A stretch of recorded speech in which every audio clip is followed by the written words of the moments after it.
संजीव गोयनका थोड़े से खुश हो गए थे, अब अदरवाइज आज केएल राहुल ने कुछ भी नहीं करा। लगातार केएल राहुल डिसअपॉइंट कर रहे हैं। चाहे पिछला मैच आप देख लीजिए, टुक टुक पारी आई थी, शायद 33 गेंदों में 29 रन बनाए थे और आज के मैच में भी ऐसा ही कुछ हुआ। तो आई थिंक केएल राहुल को अब सोचना पड़ेगा। और हम लोगों ने इवन मोनू उस टाइम पे बात भी कर रहे थे कि केएल राहुल के बैक ऑफ द माइंड जो चीजें होंगी पूछा था, इनफैक्ट हमने ये पूछा था कि भाई आज जो ये मुकाबला होगा डीसी वर्सेस एलएसजी में प्रेशर किस पर होगा, पंत पर होगा या केएल राहुल पर? तो आज किस पर दिखा? राहुल पे, डेफिनेटली केएल राहुल पे दिखा, क्योंकि कप्तानी भी उस तरीके से नहीं कर पाए। बिल्कुल। अब देखिए 209 का टारगेट जब आपके सामने हो और टॉप ऑर्डर मतलब ताश के पत्तों के जैसे ढेर हो जाए, 24 पर 3 और तकरीबन 40 पर 4 हो गया था, फिर वहां से उम्मीदें तकरीबन खत्म हो गई उस टीम की। अब ऐसे में जो दिलचस्प बॉलिंग की है, कह लीजिए महफिल लूटी है, वो ईशांत ने लूटी। ईशांत का जो गेंद था, जिस लेंथ पे गेंद किए, वो पिछले 2-3 मैचेस में बड़ा इंप्रेस किया इन्होंने, बड़ी अच्छी गेंदबाजी की। आज भी देखिए आप 4 ओवर में आई थिंक सिर्फ 34 दिए और 3 बड़े विकेट्स लिए हैं। अब विकेट किसको आउट किया देखे जाए तो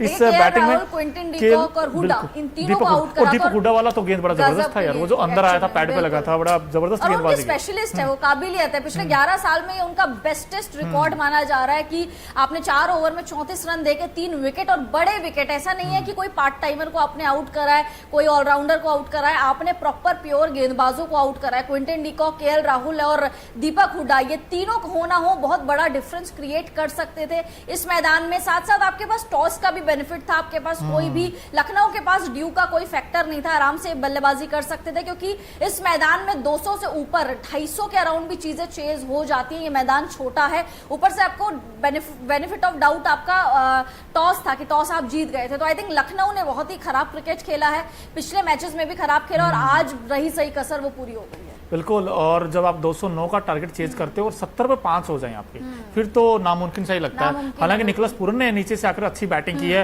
अरशद खान ने अच्छी बैटिंग कर दी, लेकिन कहीं ना कहीं भाई थिंक टैंक को सोचना होगा एलएसजी के कि ये जो बैटिंग ऑर्डर है, आप कुछ तो चेंजेस कीजिए। क्विंटन डिकॉक के भरोसे आपने 2-3 मैचेस देखा है, बड़े फ्लॉप रहे क्विंटन डिकॉक। हम लोग उम्मीद कर रहे थे काइल मैयर्स इस मौका मिलेगा, हम लोग बात यही चीज कर रहे थे कि काइल मैयर्स, हमको उम्मीद थी, हम दोनों को लग रहा था कि काइल मैयर्स को इस बार शायद खिला लेंगे, क्योंकि उनको जब इंजरी नहीं है, कुछ नहीं है, तो आपने उनको बेंच पे क्यों बैठा रखा है। तो आज भी काइल मैयर्स नहीं खेले। और इवन जब निकोलस पूरन खेल रहे थे मोनो, हम लोग इवन उस टाइम पे बात भी कर रहे थे कि शायद अब मैच बन सकता है, मे बी दिल्ली के हाथ से मुंह से ये मैच छीन जाए लखनऊ की टीम, क्योंकि निकोलस पूरन ने बहुत बड़ी बड़ी पारियां खेली है, पिछले सीजन भी बहुत ऐसे जो फंसे हुए मैचेस होते हैं उनको निकाला है। बट जब पूरन आउट हुए तो अरशद खान आए और अरशद खान ने थोड़ा सा बाजी तो पलट, थोड़ा सा धक तो हुआ था दिल्ली वालों को, क्योंकि एक समय तो 7 आउट हो गए थे ना हम लोग। हमें उम्मीद ये थी कि कम से कम दिल्ली कैपिटल्स ना इस मुकाबले को 60 रन से जीत जाएगा, फिर लगा 50 से जीत जाएगा, फिर लगा 40 से जीत जाएगा, फिर तो एंड में ऐसा लगा कहीं ऐसा ना हो कि अरशद खान की ऐसी बैटिंग आए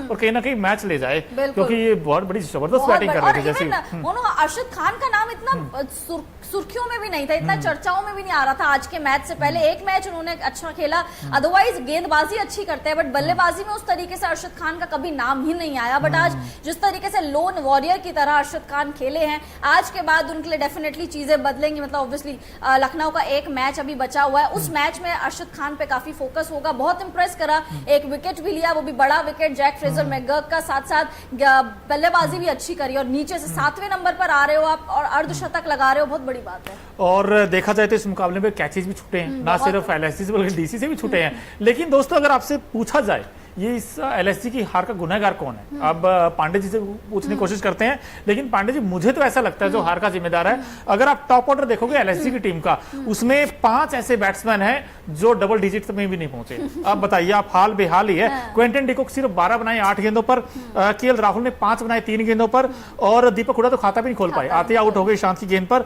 और मार्कस स्टोनिस, जिससे सबसे ज्यादा उम्मीदें थी कि मार्कस स्टोनिस आज तो पक्का बैटिंग करेंगे, वो भी सिर्फ 5 रन बना सके 7 गेंदों पर, और आयुष बडोनी सिर्फ 6 रन बना सके। यानी कि टॉप 6 में से अगर 5 बैट्समैन डबल डिजिट में भी ना पहुंचे, तो आई थिंक सबसे बड़ा रीजन यही था। एग्जैक्टली मोनू, सबसे बड़ा रीजन यही था कि आप अगर 208 या 209 चेज कर रहे हैं तो आपका टॉप ऑर्डर चलना बहुत ज्यादा इंपॉर्टेंट है। पावर प्ले में दिल्ली का स्कोर 80 के अराउंड पहुंच चुका था और आपका पावर प्ले में स्कोर कहां था, 80 आप 10 ओवर के बाद पहुंचे। तो आई थिंक जो शुरुआत में विकेट चटक गिर गए वो बहुत बड़ा हार का कारण है, क्योंकि मोनू हम लोग ये भी बात करते हैं कि एलएसजी का जो पूरा दारोमदार आ रहा है बल्लेबाजी का, वो इनका टॉप ऑर्डर है। केएल राहुल सबसे ज्यादा रन बनाने वाले हैं एलएसजी की तरफ से। निकलस पूरन थोड़ा सा संभाल लेते हैं, बट उससे ऊपर मार्कस स्टोइनिस आ जाता है। तो जब स्टोइनिस चलेगा, केएल राहुल चलेगा, आधी टीम तो वहीं पे हार मान गई थी। उसके बाद तो कुछ हो ही नहीं सकता था। हो ही नहीं सकता था, लेकिन बहुत कुछ हो गया आज पॉइंट्स टेबल में दोस्तों, क्योंकि दिल्ली तो जीत गया जरूर, लेकिन उन्होंने आरआर के सामने क्यों लिखवा दिया। अब दिल्ली का जीत में फायदा किसको हुआ? आरआर को हुआ। अब केकेआर और आरआर दोनों के सामने क्यों लगाया, मतलब क्वालिफाई हो चुकी हैं दोनों टीमें। अब आरआर और केकेआर है तैयार, लेकिन नंबर 3 और नंबर 4 ये कहीं ना कहीं दिलचस्प हो गया दोस्तों, क्योंकि यहाँ पर दो टीमें ऐसी हैं, आरसीबी और सीएसके। ये एक वर्चुअल क्वार्टर फाइनल 18 मई को देखने को मिल सकता है, और आरसीबी की उम्मीदें जगी दोस्तों, इस पर हम थोड़ी देर में चर्चा करेंगे। आप भी आइए, आपको क्या लगता है कि आरसीबी इस बार प्लेऑफ में जाएगी, वो भी हमें बताइए। लेकिन जहां तक डीसी वर्सेज एलएसजी की बात है, इस मुकाबले में एक ऐसे खिलाड़ी भी थे जिन्होंने महफिल लूट ली है, जिन्होंने सबसे वाइटल रोल अगर जीत में रहा है तो इस खिलाड़ी का रहा है। हमारा खास सेगमेंट है Okinawa effective player of the match कौन आज के मुकाबले में, क्योंकि जो ओकिनावा की स्कूटी है वो कोस्ट इफेक्टिव तो है ही है, माइलेज बड़ा शानदार देती है, और इस खिलाड़ी ने भाई शानदार ही परफॉर्म करके दिखाया। देख ही लेते हैं भाई, चैंपियंस की जंग आईपीएल 2024 में Okinawa effective player of the match ये देखिए जी, ये है ईशांत शर्मा। अब कहते हैं शर्मा जी का बेटा, बिल्कुल शर्मा जी का बेटा। एक शर्मा जी का बेटा फ्लॉप है और दूसरा शर्मा जी का बेटा तोप है, रॉक है। एग्जैक्टली रॉक कहते थे कि 4 ओवर में इन्होंने 34 रन लुटाए हैं, बहुत ही ज्यादा कंजूस ये साबित हुए।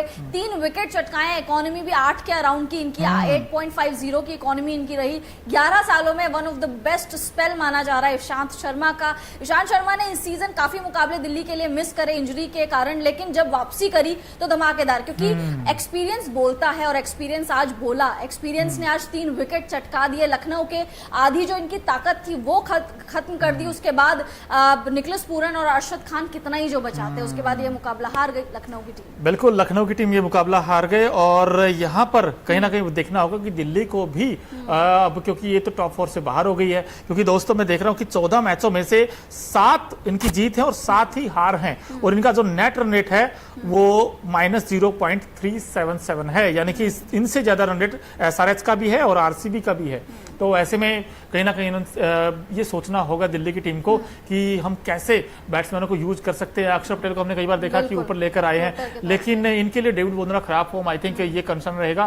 और साथ ही साथ बॉलिंग में भी देखा जाए, इनको नोकिया ने बहुत मौका दिए, लेकिन नोकिया ने कहीं ना कहीं डिसअपॉइंट किया है। बिल्कुल बहुत ज्यादा डिसअपॉइंट किया। ऑनरिक नोकिया को कितने करोड़ों में इन्होंने खरीदा था, उसने इतना ज्यादा डिसअपॉइंट करा है कि क्या ही बात करें। वहां दूसरी तरफ ट्रिस्टन स्टब्स जैसे खिलाड़ी जिनको 50 लाख में दिल्ली ने खरीदा था पिछली बार, और वो इस तरीके से परफॉर्म कर रहे हैं। तो आई थिंक बहुत ज्यादा आपको इन्वेस्ट करने की जरूरत नहीं होती, आपको बस टैलेंट पहचानने की जरूरत होती है। बिल्कुल टैलेंट पहचानने की जरूरत होती है। और देखिए, जब मैच दिल्ली में हो और दिल्ली वालों की फैंस, क्या अमेजिंग है यार, मतलब स्पोर्ट जो मिलता है दिल्ली का, और दिल्ली वालों के जो भी फैंस हैं उनके दिल से आवाज निकलती है, और आज वो दिल की सुनी भी गई है। आज दिल्ली की टीम जीत भी गई मुकाबला।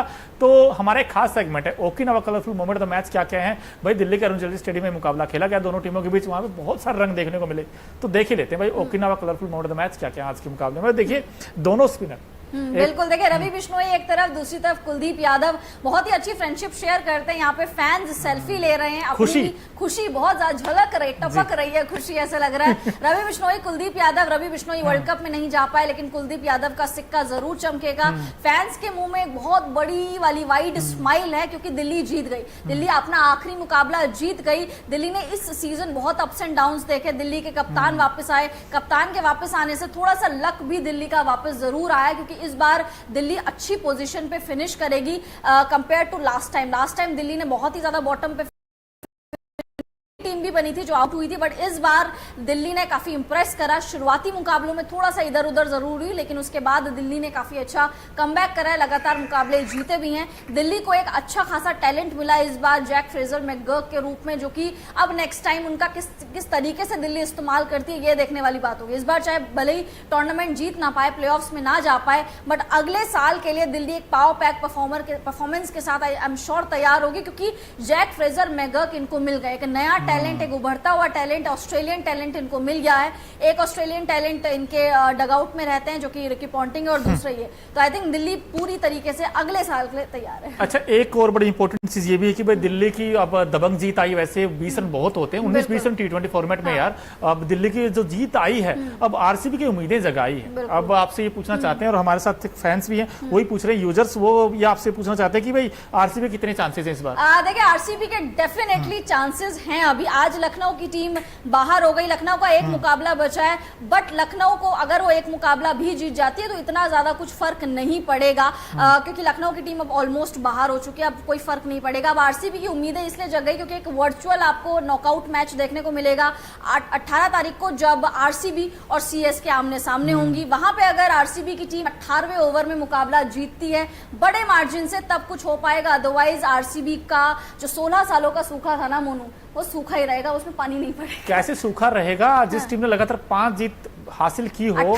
और ये सीएसके की फैन बोल रही हैं कि यार सीएसके जीत सकता है, बट होने वाला नहीं है दोस्तों। आप हमें कमेंट बॉक्स में जरूर बताइए कि क्या इस बार सीएसके वर्सेस आरसीबी, भाई कौन मुकाबला जीतेगा? अभी से कमेंट करना स्टार्ट कर सकते हैं आप दोस्तों, क्योंकि ये मैच बड़ा मैच बन गया, बहुत बड़ा मैच बन गया, क्योंकि यहाँ पर दरवाजे खोल दिए हैं। यहाँ पर लखनऊ का बड़ा योगदान रहा हार में, क्योंकि लखनऊ की तो हार गई टीम, लेकिन कहीं ना कहीं उनको ना आरसीबी के लिए विंडो खोली है। लखनऊ की टीम ने आज आरसीबी को फायदा करवाया, दिल्ली की टीम ने आज राजस्थान को फायदा। यही प्लेऑफ का रोमांचक रेस है यार, इन्हीं में मजा आता है। आपने भाई राजस्थान का नाम लिया तो उनकी बात करनी जरूरी हो जाती है। भाई आरआर अब नंबर 2 पर आगे क्वालिफाई कर लिया, और उनका मुकाबला पंजाब किंग्स के साथ। अब ये गुवाहाटी मुकाबला खेला जाएगा। हालांकि दोनों टीमों के लिए इस मैच से अंक तालिका में कोई असर नहीं पड़ेगा, लेकिन भाई पंजाब के लिए कहीं ना कहीं अपनी साख की लड़ाई है, सम्मान की लड़ाई है। लेकिन आरआर की टीम बड़ी जबरदस्त टीम है, लेकिन इसमें अब बटलर नहीं होंगे, रोमन पॉवेल नहीं होंगे।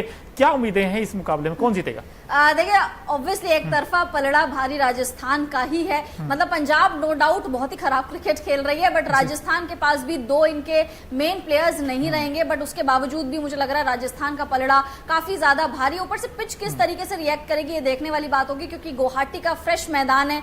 इस सीजन अभी तक गुवाहाटी में एक भी मैच नहीं खेला गया है। साथ साथ गुवाहाटी रियान पराग को बहुत पसंद है, क्योंकि रियान पराग का होम ग्राउंड है। तो आई थिंक राजस्थान का पलड़ा काफी ज्यादा भारी। बिल्कुल, और मजा भी आएगा दोस्तों, क्योंकि मैं अब ठीक है, ये तो एक टीम तो ऑलरेडी क्वालिफाई कर चुकी है, एक टीम ने निराश किया है, लेकिन फिर भी शशांक सिंह और आशुतोष ये सेंटर ऑफ अट्रैक्शन रहेंगे। अर्शदीप सिंह भी देखेंगे T20 वर्ल्ड कप के पॉइंट ऑफ व्यू से कैसा गेंद करेंगे। और दूसरी तरफ से अगर देखा जाए, भाई रियान पराग ने जो बैटिंग की है, अब ये भी आपको इंडिया की जर्सी में जल्द नजर आ सकते हैं। जैसे T20 वर्ल्ड कप खत्म होगा, उसके बाद कोई बायलैटरल सीरीज होगी, तो मेरा तो ये माना रियान पराग आपको वहां दिखेंगे, क्योंकि जैसे उन्होंने बैटिंग की है उस हिसाब से। लेकिन दोस्तों, ये मैच गुवाहाटी में खेला जाएगा शाम 7 बजे, और हम आपके साथ 6:50 पर ओनली ऑन न्यूज नेशन और न्यूज नेशन स्पोर्ट्स पर मिलेंगे। लेकिन करना क्या दोस्तों, आपको चैनल को लाइक, शेयर एंड सब्सक्राइब करना है, और प्लीज आप ऐसे ही प्यार देते रहिए, ना सिर्फ